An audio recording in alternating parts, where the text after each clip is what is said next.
उसी वक्त खालदा मजबूर होकर एक बार फिर मरियम के पास आती है। मैं चाहती हूं कि तुम अवैस के दिल में अनाबिया के लिए मोहब्बत पैदा करो, उसकी जगह बनाओ। ये तुम मेरे लिए नहीं, ना ही अनाबिया के लिए करोगी, बल्कि अपने बाबा साहब की खातिर करोगी। अब फैसला तुम्हारा है। मरियम अवैस को समझा ही रही होती है कि तभी अनाबिया वहां आ जाती है और दोनों को बात करते देख लेती है। गुस्से में वह मरियम का फोन छीन लेती है। मरियम कहती है, मेरा मोबाइल वापस दे दो। अनाबिया तंज से मुस्कुराती है, तुम मेरा काम करोगी तभी तुम्हें मोबाइल मिलेगा। मरियम घबरा कर पूछती है, क्या करना होगा मुझे? अनाबिया वही पुरानी शर्त रखती है, मेरी खातिर तुम्हें सुल्ताना आंटी को कुरान पाक पढ़ाना होगा। मरियम इनकार कर देती है तो अनाबिया धमकी देती है, ठीक है, अब अपना मोबाइल बाबा साहब से जाकर ले लेना। मैं सारे मैसेज और कॉल्स उन्हें दिखाऊंगी और उनके सामने बैठकर पढ़ूंगी भी। फिर उन्हें पता चल जाएगा कि तुम और अवैस एक दूसरे से मोहब्बत करते हो। मरियम यह सुनकर डर जाती है और मजबूर होकर अनाबिया की बात मान लेती है। उधर अनाबिया शाहवेज को कॉल करती है, अब मुझसे तभी बात करना जब तुम अपने घर वालों से मेरे बारे में बात कर लोगे। मैंने तुम्हारे जैसा बुजदिल इंसान कभी नहीं देखा। अगर तुम इसी तरह बुजदिली से जिंदगी गुजारते रहे तो मेरी और तुम्हारी जिंदगी में तुम्हारी कोई जगह नहीं बचेगी।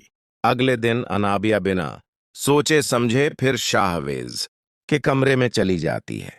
उसे देखकर शाहवेज चिल्ला उठता है, तुम यहां क्या कर रही हो? पिछली बार मामा ने कितना बवाल मचाया था, अब फिर से मेरे कमरे में आ गई हो? क्या तुम मुझे बेइज्जत करवाना चाहती हो? तुम आखिर चाहती क्या हो? शाहवेज की बातों से अनाबिया आग बबूला हो जाती है और समझ नहीं पाती कि अब क्या करे। तो अब अनाबिया क्या कदम उठाएगी, जानने के लिए देखते रहिए ड्रामा सीरियल।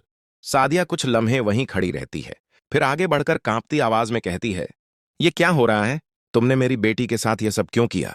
बीना फौरन जवाब देती है, मैंने कुछ नहीं किया, ये खुद नालायक है, काम करना नहीं आता और बहू बनने चली है। नियाज साहब कहते हैं, बीना यह गलत है, निकाह के बाद भी इंसानियत बाकी रहनी चाहिए। बीना ताना मारकर कहती है, आप लोग अब नसीहतें देने आए हैं? जब रिश्ता तय हो रहा था तब सब ठीक था, अब जो हो रहा है वही होगा। वलीद खामोश खड़ा रहता है। सादिया उसकी तरफ देखकर कहती है, वलीद तुम ही बताओ, क्या मेरी बेटी ने कुछ गलत किया है? वलीद बेरुखी से कहता है, यह मेरा और उसका मामला है, आप बीच में मत बोलिए। दानिया जमीन पर बैठी होती है, वह टूटती आवाज में कहती है, अम्मी मुझे यहां नहीं रहना।